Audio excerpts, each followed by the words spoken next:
we have one of the honorable members of that house representing the group people of Obokun local government, the State House of Assembly, is here with us. But then he raised a motion on the floor of the House yesterday calling for a vote of confidence in which many are taken to be, endorsement for the governorship of Governor Adewumi Adeyemi and possibly his rerun in 2026. I'd like you to take a look and then we hear from him. Passed into law, the bill seeks to provide a framework where communal grievances are addressed peacefully and constructively. Earlier during the plenary session, the lawmakers passed a vote of confidence on Governor Adewumi Adeyemi for his second-term bid. When this assembly speak, Osun State is speaking.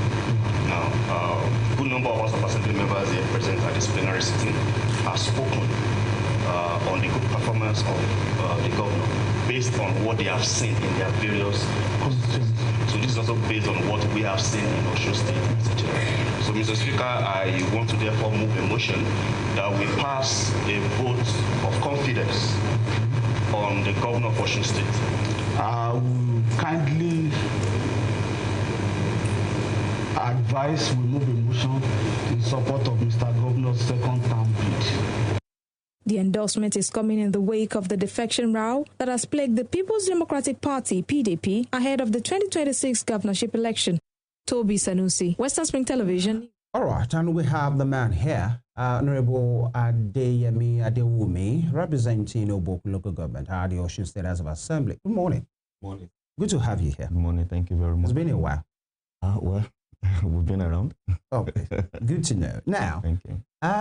Let's start from your PPA. If actually it were to be NYC, they call it the PPA, primary place of assignment right now, representing your people. Yesterday, you stood at the floor of the House, and we've just seen it, calling for a vote of confidence. Many persons are saying, why is that supposed to be the business of a parliamentarian? Okay, yeah, thank you.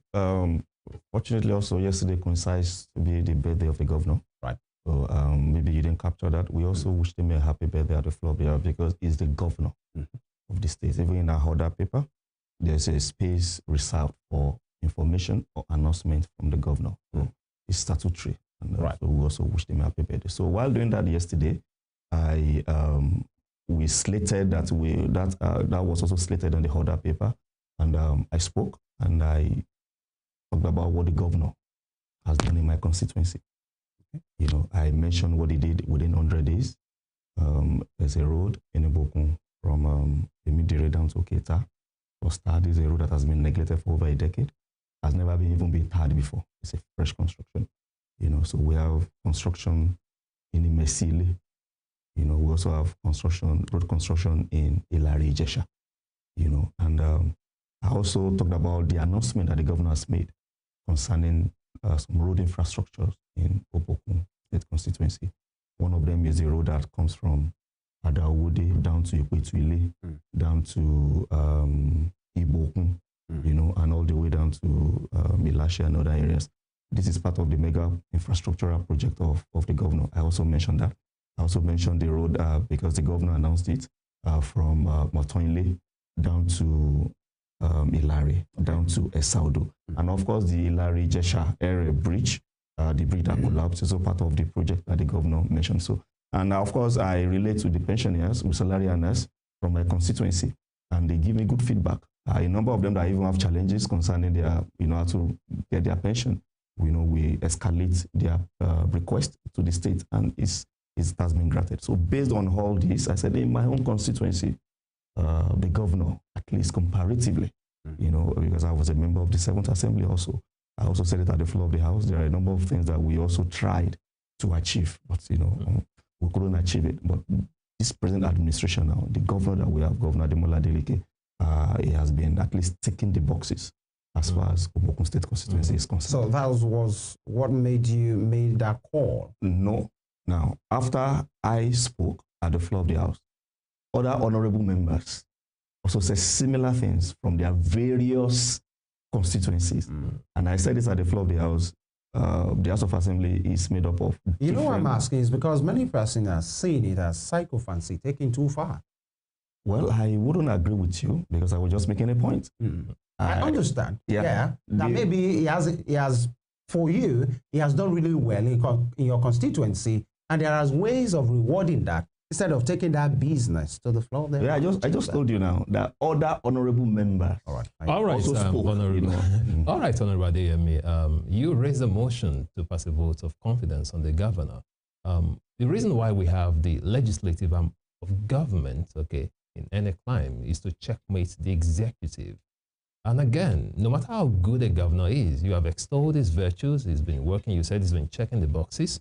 But again, no matter how good a governor is, no matter how good an individual is, he cannot be 100% correct all the time. It can't be 100% right. But I'd like to ask you categorically, has there been any time that the House of Assembly has checkmated the activities of the governor of Osun State as statutorily provided for in the Constitution? And I want you to be specific on that. It's not just about, yes, you say he has done well in your constituency. Has there been any time at all in this assembly that you've actually checkmated the activities of the executive arm of government? Absolutely, yes, and I understand you. And there's no sycophancy anywhere. And like I told you, I'm a member of the 7th Assembly, so we can compare. So when I speak based on fact. Now, has there been any time? Okay, before I tell you about any time that we've checkmated the governor, you see, to really show that the Legislative Assembly is working, the proof is not fighting the executive. Not fighting, no. The proof, that's not the proof. So absolutely. So having said that, there was a time the governor, maybe about a year ago, thereabout, the government, or just the government, wanted to do a kind of an audit, staff audit. They had to consult, I mean, have a consultant. I miss her name now. She's a woman. And there were different reports. This person was appointed by the governor.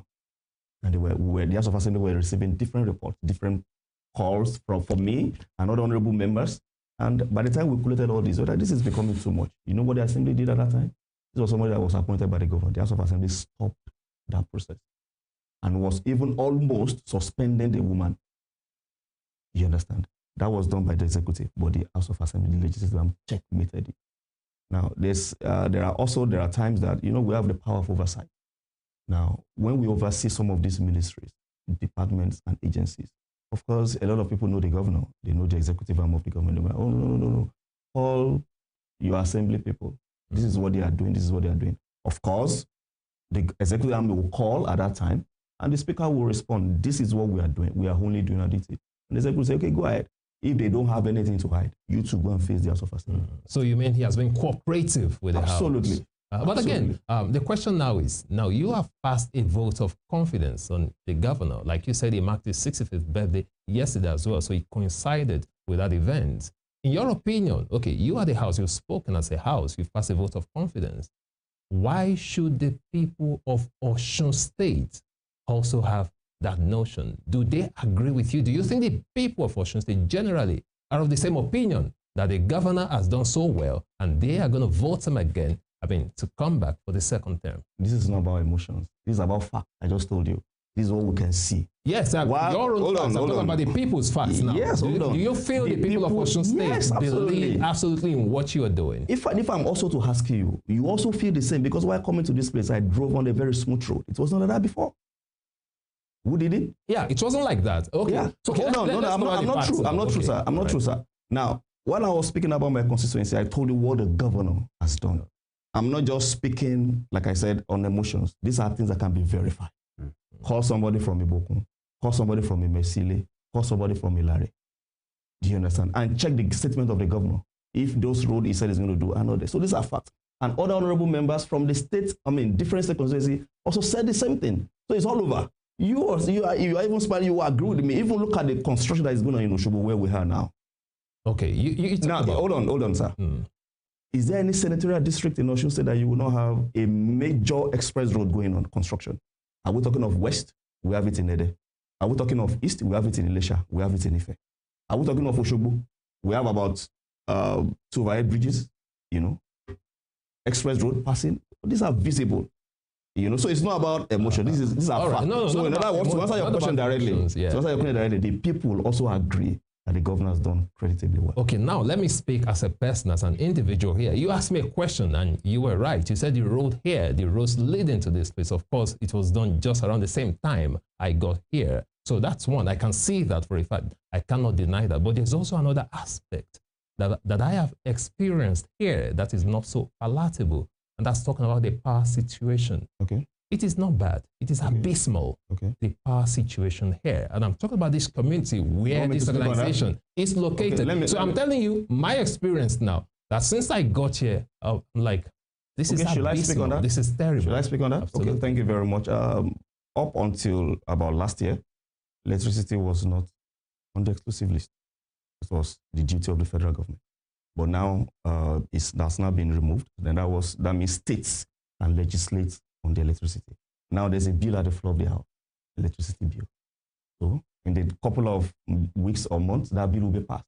So we are hoping that some of these electricity issues that we're having, if there are some other constituencies, not even in my own constituency, I don't want to mention local government now, that this bill is also going to assist. Private sector will be brought in. So it is because state has no authority, if not because recently, that has just been passed. So by the time House of Assembly passes the electricity bill, you will see a change.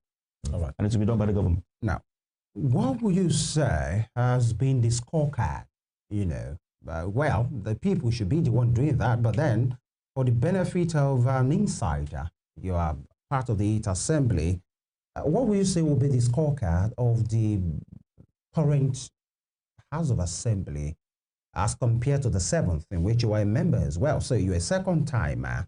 That thing that you feel has helped, no, not just turning out bills or say ayes and nays and all of those things, that is verifiable as far as being the impact of this 8th Assembly in Osun State right now. Okay, thank you. So the well-being of the people, verifiable, valid. Okay, thank you, sir. Now, you said not about passing bills or saying yes or no, but those are the core duties of the House of Assembly. So let me start from there. What do? We have the power of oversight. We also represent our constituency. You know, we lift their voice to this state level. Then we also pass bills. You know, we make laws. Those are our core duties. Now, not just passing bills, that's where we agree with you, but about the quality of bills passed. Right. Now, thank God for this 8th Assembly. Anybody that is living with disability in Osun State cannot be discriminated against. This is because this 8th Assembly passed a discrimination and a provision of a discrimination against people with disability. Sorry, if you say they cannot be discriminated against, is there a particular quota allocated to them? Is there a percentage, or how exactly do you mean if you say they cannot be discriminated against in terms of employment, in terms of engagement, in terms of appointment? I would like you to be clear on that. You need to get a bill. It's an all-encompassing bill. You know, it speaks from employment to health to education to everything. You know, I think I was in this studio while I spoke about the bill. Yeah. And I criticized an aspect of even the construction of this building at that time. So it will be an offense for you to discriminate with, against somebody who live with, for instance, someone with disability comes for employment. And because of that disability, you did not employ that person. But most employers wouldn't say it's because of the disability. I understand. Most employers wouldn't say because, that. You look for another excuse to say, this is why we are not engaging you. Well, we'll have to know, because if you're employing, if the person that wants to employ is ticking all the boxes, so what is the reason why you're not employing this person? You understand? But that will be decided by the court. You understand? But there's a law. That's the point I'm trying to make. There's a law. Court C, this 8th Assembly. Now, there's something, let me move away from this disability law. There's another bill, not accented to yet, but will be accented. It's on this agency, you know, this agency fee that people have been talking about. You know, there's a law. It's this 8th Assembly that passed that law. And you see, it's not just automatically that whenever the Assembly passes a law, you know, it takes time. So very soon, this bill rather will be accented to by the governor, and it will become a law. So, in other words, agents cannot just move around anywhere and say, this is my fee. This is my fee. This is prescribed fee by that law, by that bill when it becomes a law. Court see this 8th Assembly. So it doesn't have any effect on the people now, because it has not been assented to. That's why I use those words, valid and verifiable, effectual bills that have been passed. Okay, sir, you know the process of a bill becoming a law, the process of even having a bill at the floor of the House.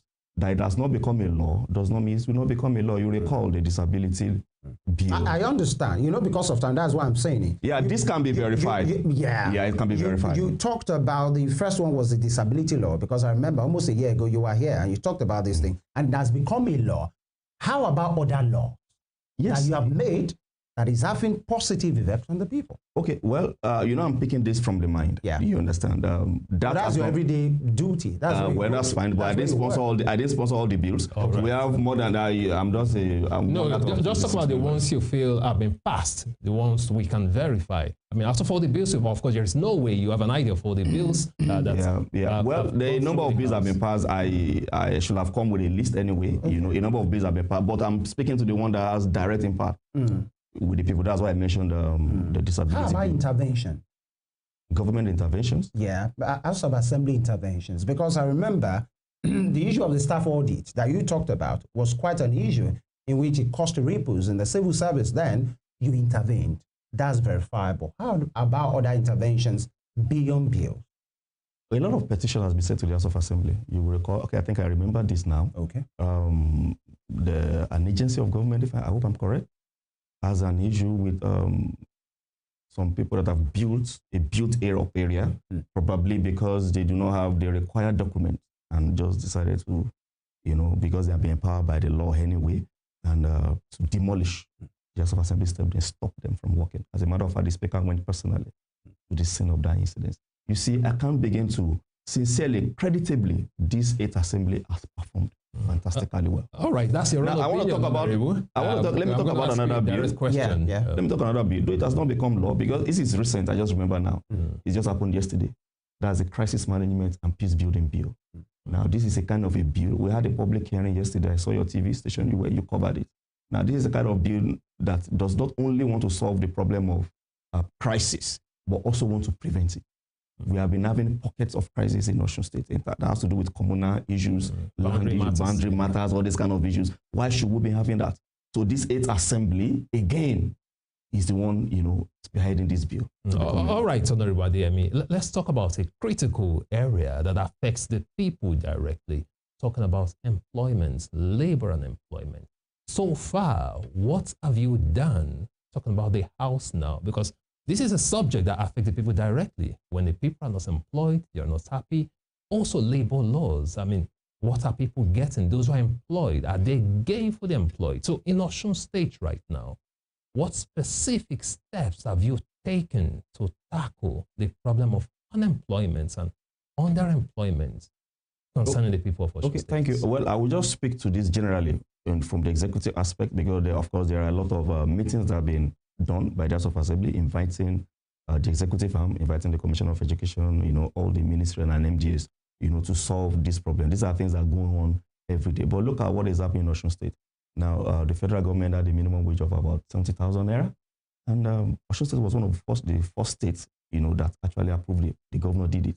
And I think, if I recall very well, the December last salary, that was when this minimum wage started 75,000 naira. And it's cut across all the table. This is labor. This is people earning, you know, being rewarded for what they work for. Osun State being one of those that actually started it. So for me, in Osun State, in terms of labor, we are doing fine. So minimum wage in Osun is 75,000 naira now, as we speak. Is it, sir?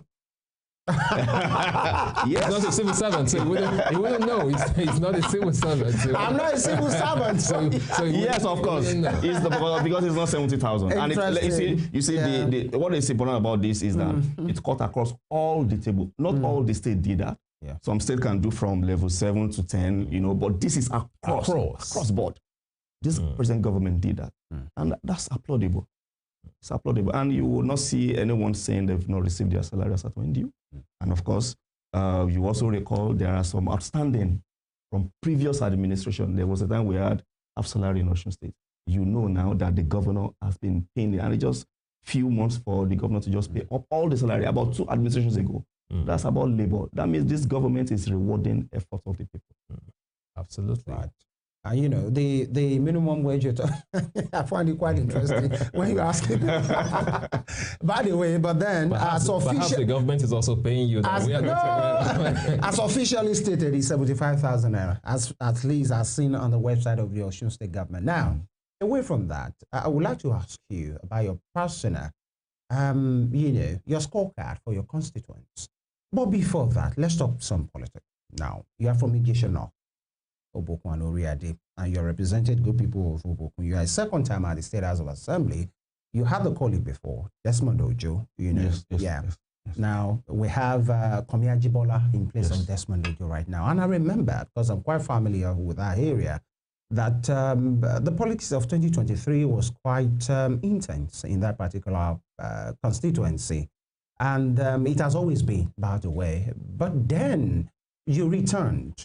Komia Jibola came in. And I remember during the campaigns, there is a certain political figure, the Federal House of Rep member there, Oluwole Oke, who played a key role in that place. While you were returning, Desmond wanted to come back. Komia Jibola wanted to come in. At the end of the day, you came back, Komi came in.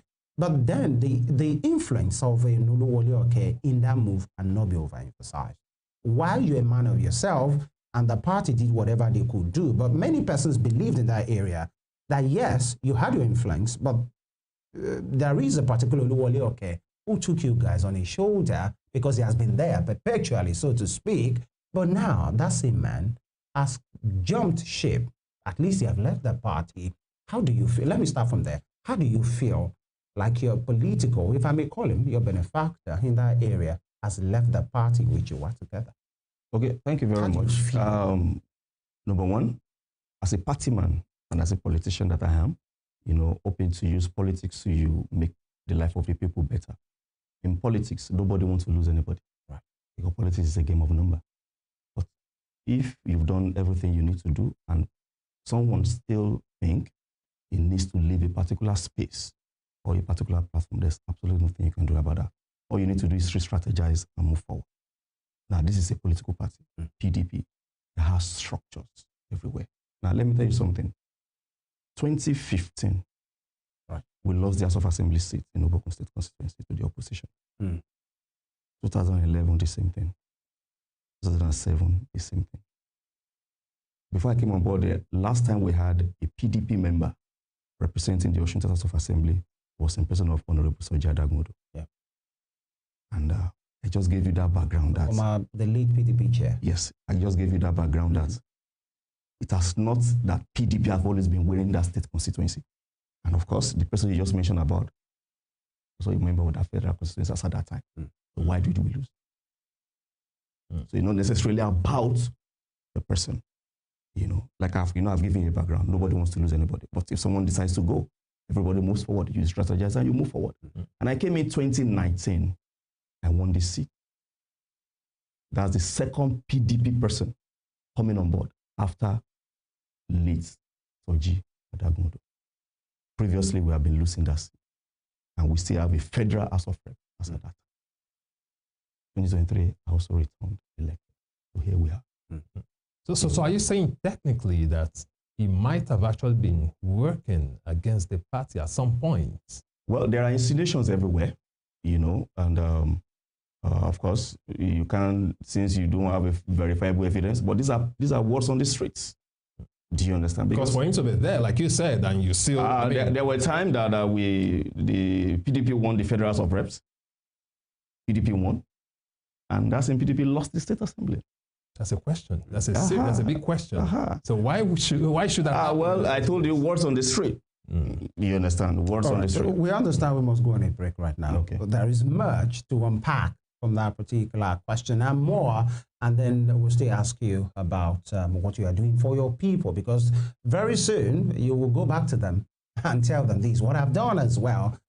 We have Honourable Adewumi Adeyemi here, and he's been answering questions and giving us, bearing his mind on the state of things in the state. Stay with us. We'll be back.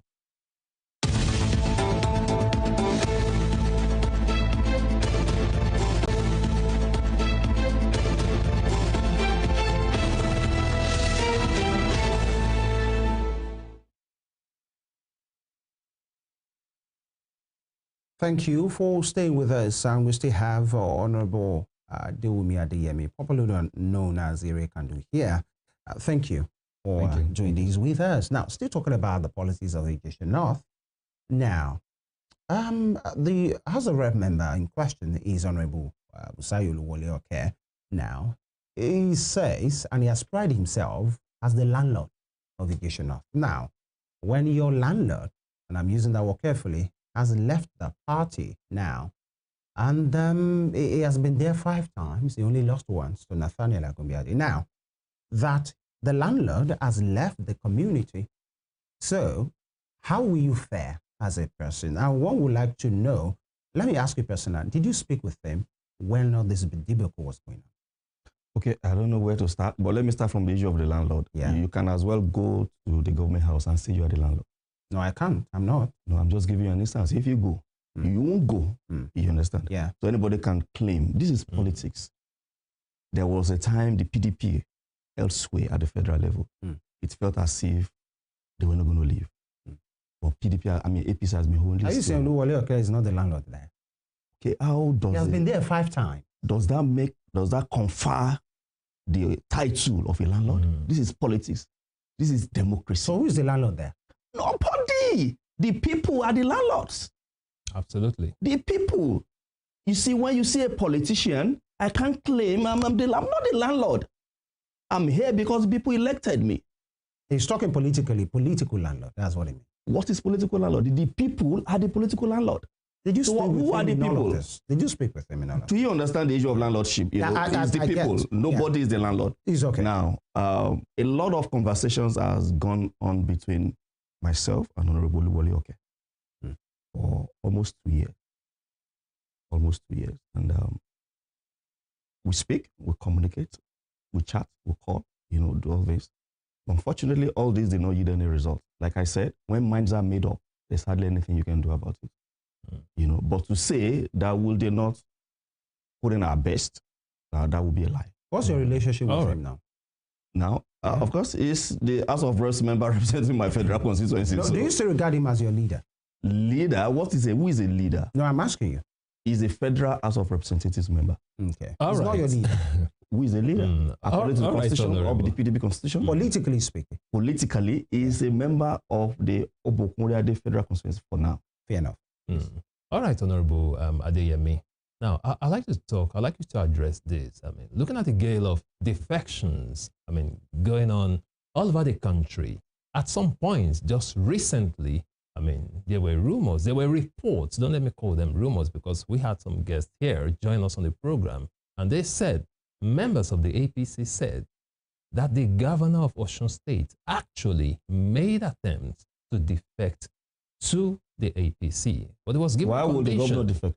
That's the point. He was given a condition that if you're going to join the APC, we will not give you the governorship ticket on a platter of gold. You have to queue up, okay, that they are not giving it to him. So they made that claim that he tried to defect, that the only reason, why he has not defected is because they wouldn't give him that ticket. And I asked a categorical question. I said, hypothetically, if you should give Governor Ademola Adeleke APC ticket, will he defect? They said he will jump at it. What do you say to that? Of course, that's not true. Why will the governor deflect? That's the question I asked you. To secure his position. No, that's which position was he? Hold on. Which position was he before he got elected as a governor? Is he in the in the majority party? How about Delta State? That has been a PDP state since 1999, and you see the governor and his entire cabinet and former governor defecting. So people would say they do that just to secure their stay in office. Hold on. Osun State is for Imole, and Osun State is for PDP, regardless of what happens across every other state. Now, this state loves the governor, not just because they like his face, beyond that, because of what the governor is doing, what is visible to them, just like you said, and you too, very viable. The governor has absolutely no reason to the camp. And beyond that, that is just, a normal logical calculation. The governor came out, addressed the stakeholders meeting and said, we are not going anywhere. We are not moving an inch. So that report is false? Absolutely. So, but in the House of Assembly, Osun State House of Assembly, I believe you still have one APC member in the House, right? Yes, who also spoke in favor of the governor yesterday. Because that brings me to my second question. Why have you not won him over to the PDP? How come he's still standing there as an APC member? A lot of factors. Now, if you know this honorable member we're talking about, it's a bit elderly. So you understand that Baba might not necessarily be active in politics again, but beyond that, we are friends in the House of Assembly. I hope you have the clip of the Honourable from Boripe. Yeah, Boripe Buluadru. I hope you have the clip. He's a former deputy speaker. He's right honourable.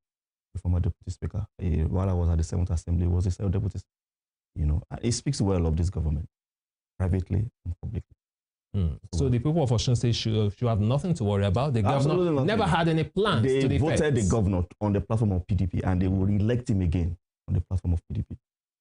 But a particular honourable, please remind me, it was like if the invitation is given, I mean, he made an insinuation right here on this platform that there might be actually defection to the APC.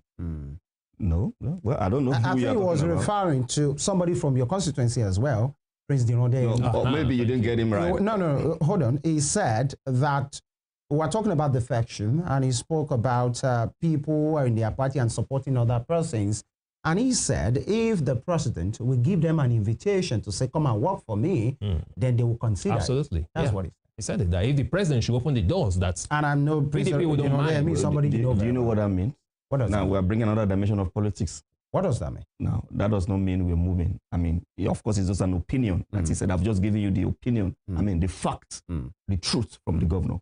The governor is going to contest 2026 election on the platform of PDP, and it will be returned elected. Now, you said you quoted President. That will be the call of the people. When you say it will be... It will be elected by the people. Yeah. And that will be their call. I already mentioned by the people. He will be elected by the people. If they choose to. They will choose to re-elect him because of what he has done. They will? Yes. All right. Let's You're so confident. You are so confident. Let's go back to the issue I mentioned earlier. Now that I just want, just a question from that, then we'll go to what you've done so far. This, politically speaking, the stature of Adewumi Adeyemi cannot be wished away.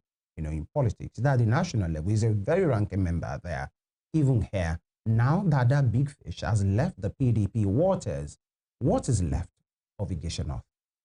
Now, PDP is still very strong in Ijesha North. I just told you, to be saying that we want to lose the federal rep member that left our party, no, we do not want that. But when that has happened, what do? We re-strategize and we move on. And that's exactly what we've done. We've counted our houses, our members. We are intact. Party officials are intact. Now, truth be said, truth be told. It was asked the same question that if he is that big, how come people have not followed him? I say nobody moved with him. No, let me, I'll be factual. You know, he said that why, I mean, he was asked why people have not followed him. He said he is in tandem with them, but he's just allowing them to reap their political fruit at the moment. And at the right time, they will see what will happen. Okay. And maybe some will say, maybe Anire can do my jump ship as well. Okay, so when are you leaving? Now, how do you, when people make statements, you see anybody can sit down and write anything on social media. Yeah. This is why we are logical beings. Do you understand? I can as well say Mr. Daniel was in my house yesterday. Does that make it to be true? It's not true. That somebody makes a statement or writes something, it's not true. Do you understand? That somebody says a particular assembly member is coming to join, it's not true. It's not true. These are just statements made opinions, not facts. Now, in PDP, Obokun, we are intact. Now, let me tell you something. In the world that the Federal of Reps member comes from, we have, because I have to say the truth. Yes. The world chairman, when with him, of course, what do you expect is an elderly person. Do you understand? An elderly person. When with him, we have also the local government secretary, also from the world. Now, the world chairman made a statement, is it yesterday or the day before yesterday? All other world chairmen, 9 of them are intact. You see, there can't even be a vacuum. Even the one from the Federal of Reps members' ward, replacement is on the way. Do you understand? So, look at the one you call the one in Delta. That is true when you move the whole structure of the party. That is the campaign. But here, pockets. One, not even party officials, members. You know, maybe former officials. Anyway. So who are you replacing him with? Who has that clout? The people will decide. Because we've had a certain Olaji Angbese. People will say, are you not going to crush an Olaji Angbese with an Adewumi? You see, this is where I always want to correct. These are the feelers from the streets. No, hold on. Not mine. hold on. This is where I always want to correct the people. I can't sit down here and say this is who is going to. But you know the two. But all I know is that PDP is going to win that seat again. Irrespective of who. Irrespective of whoever gets the ticket. Let's talk about your scorecard. What have you done so far? Okay, let me start from my core responsibility because, of course, people do not know. Our major duty, I just said it, what the lawmaker should be doing is you make law, you represent your people, and you have the power of oversight. That's what we should be doing, and I thank God for that. In terms of bills, I mentioned about 3 bills at that time. 2 of those bills were sponsored by me. The one you came for yesterday was sponsored by me. That was the Crisis Management and Peace Building bill. I'm happy now that in the next couple of weeks or months, we will not be able to, by the time this bill is passed into law, and years after, we will not be able to say crisis in Osun State again. And the existing one will be solved, and we'll begin to prevent other ones, courtesy the people that sent me to the Osun State House of Assembly. All right, Honourable Adeyemi, as a member of the Osun State House of Assembly, one of your functions, like you rightly mentioned, is oversight function. So as a member of the House, within this period, in this current assembly, what would you regard as your most striking, oversight function so far, and what exactly did you do in that respect? Well, that's because we've had a number of oversights, and I'm trying to pick the one that stands out for you that I say, oh, this was happening in this particular organization, and we did this. I mean, well, I don't know. Maybe the that of the auditor. I mean, the consultant for audit. Maybe that one. And because we oversee, there are some issues that comes from a member of the education committee. There's some issue that comes from some of these institutions. We go there, we oversee. Some people write petition. We check if it is verifiable. So I can't particularly say. Of course, I've mentioned that of the staff audit. Because that actually affected most of our elders.